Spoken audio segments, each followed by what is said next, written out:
Bonjour à tous et à toutes. Je m'appelle Martin Parent et je suis enseignant en affectation spéciale et je fais partie de l'équipe de la transformation d'expériences d'apprentissage ici au CESCE. C'est mon plaisir de vous présenter aujourd'hui deux enseignants, Josué Destin et Lucie Guthrie. Ces deux enseignants font partie d'une équipe au centre Inukshuk de l'Académie d'apprentissage virtuel au CESCE. Cette équipe innove en appuyant les enseignants et les élèves en difficulté au virtuel. OK. Comment réussissez-vous à créer un climat où tous les élèves se sentent à l'aise au centre d'appui? Bien, c'est une question de bien les accueillir. C'est pour ça qu'on a cette image que vous voyez. Bienvenue au centre Inukshuk. Et puis, on a nos effigies ici. Et puis, avec le sourire, puis aussi, reste calme, tu es capable. Bon, ça, on dit souvent, hein, une image vaut mille mots. Mais aussi, c'est une question d'attitude. On est content d'être là à chaque jour. Donc, c'est notre réalité et on veut le transmettre aux élèves. Et je dirais, c'est une question de transmettre cette joie de vivre aux élèves au centre, de par l'image, puis aussi de par notre attitude. Simple bonjour. Quand tu viens, tu ne nous déranges pas.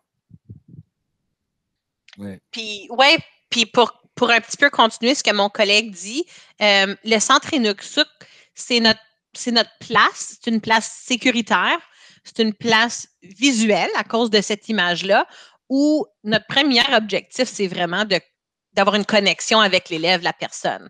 Le plus grand défi, souvent que nos collègues nous partagent en salle de classe, c'est que les caméras sont fermées et les micros ne sont pas utilisés. Alors, développer une connexion humaine sans micro, sans caméra, c'est un énorme défi.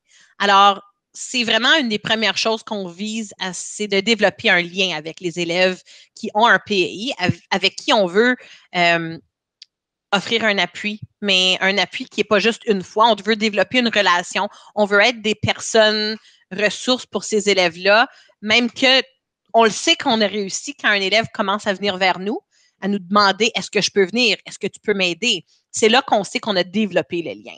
Ça prend 30 minutes pour certaines personnes, ça prend peut-être 3 semaines pour d'autres, mais notre but, c'est de leur donner le goût de venir travailler avec nous au centre Inukshuk, de les rendre confiants. Comme mon collègue a dit, les images, les petites effigies, ce sont les vraies personnes qu'ils rencontrent. Les petites images, c'est le fun. Ça donne quelque chose de visuel et concret à un monde très abstrait, oui. Le monde virtuel. Un monde très numérique. Oui. C'est un peu l'approche qu'on prend. Fantastique. C'est excellent, ça. OK. Comment est-ce que vous vous organisez avec le centre d'appui pour venir en aide aux élèves en difficulté? Tu peux commencer, Lucie. Oui. Sur ça. Alors, le PEI de l'élève, c'est certain que c'est notre point de départ. Mais le centre Inukshuk nous permet de connaître la personne. Le PEI nous permet de connaître les besoins. Alors, je vous dirais que un des éléments clés, c'est une communication fréquente avec l'enseignant titulaire de l'élève. C'est la personne, dans le fond, qui planifie l'enseignement et qui évalue. Alors, fréquemment, le Hangout est merveilleux parce que c'est instantané. Ça nous permet de savoir où est rendu l'élève. Le Classroom aussi, en fait. Où est rendu l'élève dans son travail. Ça nous donne accès aux documents tout de suite quand on veut travailler avec un élève. Parce que justement, pour spécifier, on a accès à tous les classrooms des enseignants et il faut le faire sur demande. Donc, c'est une demande qu'on fait. C'est une des premières choses qu'on fait avec les enseignants titulaires. Les enseignants de théâtre, si on veut. Oui, absolument. Puis la collaboration et la communication avec nos collègues, c'est à la base de tout ce qu'on fait parce que c'est vraiment leur élève. Nous, on est une ressource. Alors, par exemple, notre collègue Valentine vous expliquera peut-être un peu tantôt qu'elle appuie les élèves au niveau des adaptations quand les élèves font une évaluation. Elle va vérifier la compréhension de la question.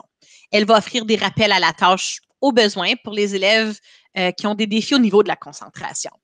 Elle va peut-être encourager l'élève à utiliser un mur de mots virtuel ou du matériel de manipulation en mathématiques.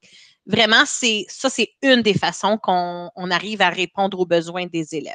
Josué, toi, les check-ins, je pense que tu voulais en parler. Oui, alors les check-ins, c'est quelque chose qu'on développe au niveau d'aider les élèves avec les attentes différentes.